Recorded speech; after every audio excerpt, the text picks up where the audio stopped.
Hi guys, my name is Roger, and ever since I was a teenager, I've always wanted to build my own car. I started this channel to see if an average person, like me, can design and build their own mid-engine car. If you like what you see here in my videos, please click the like button and subscribe to the channel. If you know someone who you think might be interested in my videos, please share the videos with them. I'll be adding a new video every week, and with that out of the way, let's get started with this week's video.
Well, I ordered metal. I think I may have told you this before, but I ordered all new metal to reskin the bottom floors of the car, except for here where in the feet welds. These are fine because these are welded in.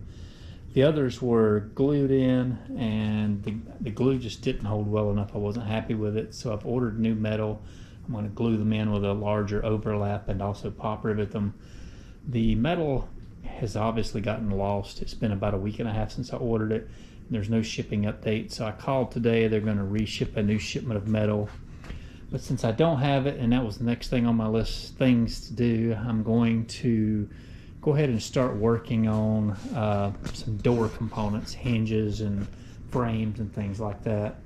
And the last 2 afternoons I actually stayed late at work and I've been working on these gears. I drilled and tapped some set screws and drilled, and I'm getting ready to tap mounting screws.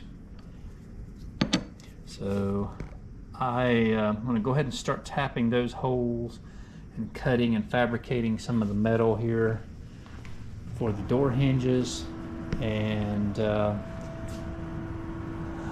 maybe some of the door frames. Not quite sure yet, but we'll start on some of these components and see how far it takes us.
I want to show you what I've been working on.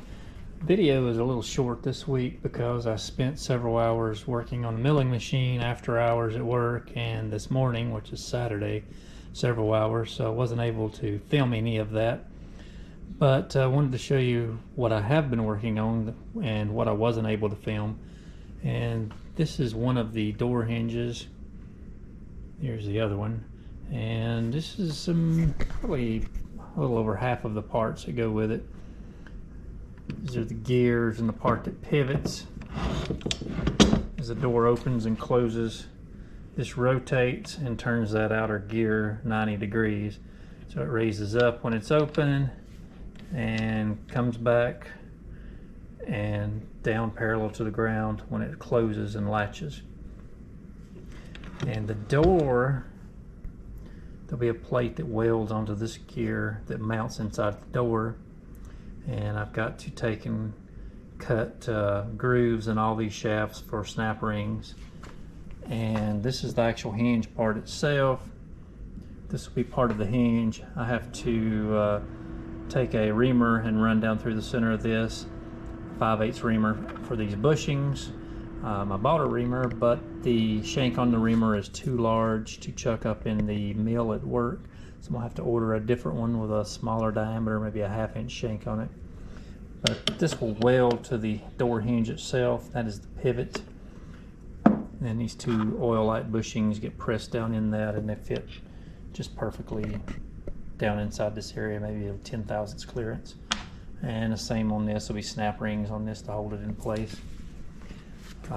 This is the left door hinge. I'm going to try to finish it up and test it before I completely do both of them. But I've been bringing this one along also to the same step, so it is almost as far along. So it's close. I mean, it needs a lot of polishing and cleaning, and there's more cutting. I have to cut a slot here between these two holes. There'll be a piece welds into that area, and that's where these dampers attach to open the door, help open the door anyway. I'm hoping that they're strong enough to push the door completely open when you unlatch it and start it going outward, but most likely I'll have to buy a different dampers because I just kind of guessed at the poundage, and they may or may not be strong enough. There's fittings, weldings, threaded fittings for steel tube, and rod ends. They will be to adjust between the hinge and a tab welded onto here, and that's what controls the exact angle of the door, and it will be adjustable so I can get the door angle just perfect once the door's closed. And then when it swings open, of course, it'll just be 90 degrees outward. So there's stops. There's also, to stop this when the door opens, this hard rubber stop will screw into here, and this arm this arm will, when the door is open, will come back and strike that rubber as stop, and that's what stops the door and limits the travel when it opens. But that is what I've worked on all week, and just wanted to show you this, and hopefully there'll be more video footage next week.